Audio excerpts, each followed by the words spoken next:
Sorry, I had to take a break there. It was a watermelon break. We're back to the tour. I will let you know. Now this is the descent down the fucking crazy ass ramp. Oh, I gotta make sure I'm lined up, and that's why I got that thing there, because it lines me up on that side so I don't drop off.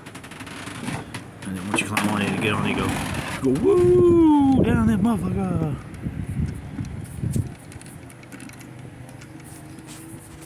Where'd Norma go? Okay, so this is all, you know, stop by the mister. It's hot as a fucking motherfucker. So we gotta make sure here's the Smacky. Was it Hot Smacky? AKA Aki Bono, AKA Aki, or Akko. That's Brendan's dog. I got my mister on. Been definitely doing the misting out here now. And that's my bathtub over there. It's called a redneck bathtub. Probably gonna go over there, and I'll probably try to do it here in a little bit because it's up pretty high. Yeah, and all my hoses are all laid out and all run, and there's the. Now everybody asks me, why the hell? What's the key to doing development of land in any situation? Well, I'm telling you right now, a lot of people like to go off grid. That's fine, they can do that stuff, but this was a critical piece right here. Right there. I had to put this whole thing right here in, and this is, I'm going to tell you right now, when you come to doing stuff like this is the initial cost of when you have to develop land, and that's a $3,000 power pole right there, people. I had to source the pole. I bought the initial boxes right there, so the top meter box with a bypass and the temporary power box on the bottom. But from the top of that box to the top of that pole, all the way over to there, basically attached to that thing, I had to pay an electrician to do it up to the top of the pole, and then Excel came out and ran the rest of it, not after having the tree trimmed at the top. Everybody sees the top of that there. Excel did the right around where the power pole is, and the thing where the power lines are to clear their transformer. But then I had to have somebody come in and clear all the rest of it, or they wouldn't have, because they had to be able to back their truck up to the power pole to be able to do that stuff. So yeah, the initial part of the project of getting all of this started, and I'm going to give you kind of a back view of it, a total back view, and I just got to go out to the edge of the road. This shows you how much land I have out here. What would be considered 2 full city blocks. So I own to the road, and then all the way to that other road over there, which is Willow. So this whole, where that's fiber optic that's been finally run into town, which is going to be good once I get around to getting my fiber optic put in on the property. But I'm not going to do that till, I'm probably going to get Starlink like everybody else does. But from that road there to that other road over there, all the way to 4th Avenue over there, this is all the way to Pecan Street.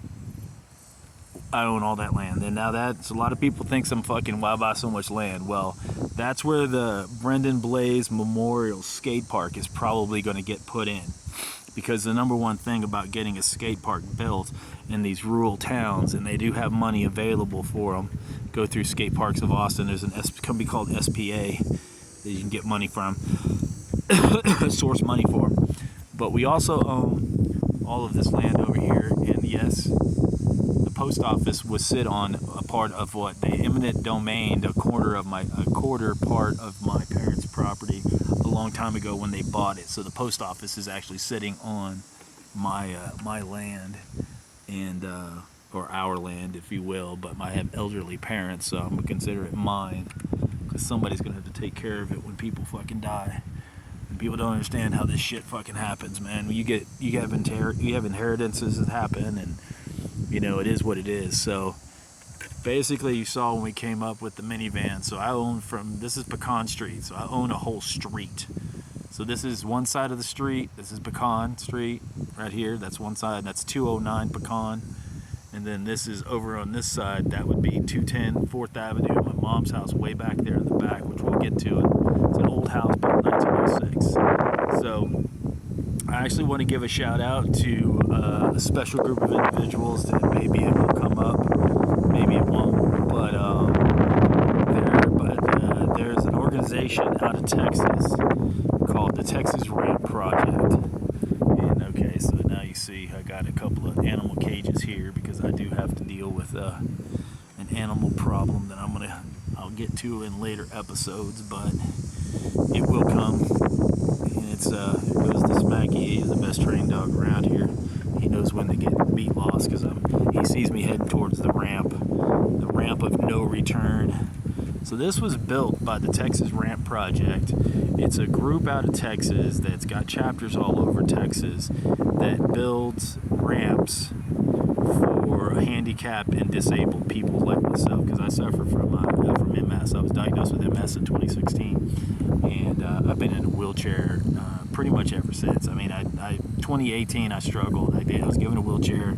I struggled for 2 years, but then finally when I got to Texas, I knew that if I was going to want to get around, I'm going to need to get myself an electric wheelchair, and that's basically what I do. Is I cruise around on an electric wheelchair because I couldn't cover this amount of land. So this is coming up to the land, and this is an 8x8 with a 40-foot run out with pressure treated. I do believe it's pine, pressure treated wood. So it's got to take I think they said another 4 to 6 weeks for it to cure. I was planning on staining it, but at this point in time, it's probably going to have to ride out the winter. But I'm going to start attaching probably this week. This week I'm going to attach some surfboards. But this is where there's a surfboard attached to my ramp, and everybody knows, if anybody knows who Lance Surf Dad is off of Instagram, my kids used to be, or still are, well, was one. I had one son that was killed in a car accident, but the other son, Hovind, aka Hovind Allen, was a national champion for the Huntington Beach surf team. Actually, the last year that Huntington won the national champion, which I do believe was 2015, my sons were critical on, because they were on the JV surf team, was very critical to having them win the surf national championship. So underneath here I've stored a lot of the old surfboards and stuff like that, but I'm going to have them mounted.